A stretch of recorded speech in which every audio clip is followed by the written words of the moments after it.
Bonjour à tous, 30 mois pour un trafic de tabac. Le tribunal de Chalon-sur-Saône a condamné un revendeur multirécidiviste à 30 mois de prison, dont 18 avec sursis probatoire et à de lourdes amendes douanières et fiscales. L'enquête a démarré après un contrôle sur l'A31. Les douaniers tombent sur près de 50 kilos de tabac caché dans son véhicule.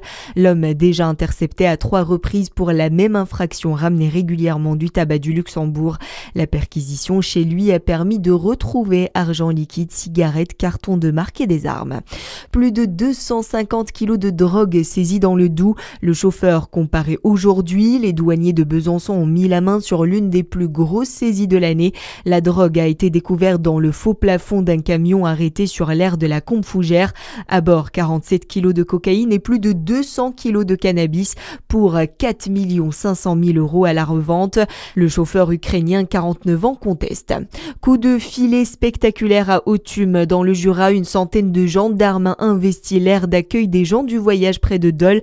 Objectif à arrêter une équipe soupçonnée de 30 faits de délinquance. 5 personnes ont été interpellées. Les gendarmes ont retrouvé des armes, 800 munitions, plus de 2 000 €, des cagoules et 5 véhicules dont un volé. 3 suspects ont été écroués, 2 seront jugés prochainement. Une nouvelle étude de Citeo dresse le classement national du tri des déchets. La Bourgogne-Franche-Comté se démarque avec des habitants particulièrement investis. Simplification des consignes et modernisation des centres de tri. On revient avec vous, Zachary Brou, sur ces efforts qui placent la région dans le trio en tête. Oui, les données de Citeo sont très claires. En 2024, chaque habitant de la Bourgogne-Franche-Comté a trié en moyenne 90 kg de déchets. C'est 20 kg de plus que la moyenne nationale. Cette performance s'appuie sur plusieurs dispositifs. À Dijon, les consignes ont été élargies. Pour des yaourts, capsules de café ou tubes de dentifrice peuvent désormais rejoindre la poubelle jaune. La métropole souhaite aussi installer plus de 830 bornes d'ici 2026. Ailleurs, comme dans la communauté Auxonne-Pontaillé-Val-de-Saône, la tarification incitative pousse les foyers à réduire leurs ordures résiduelles.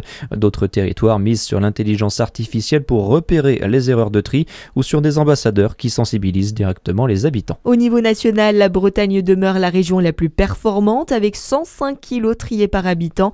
À l'inverse, la Provence-Alpes-Côte d'Azur ferme la marche avec à peine 56 kilos par personne.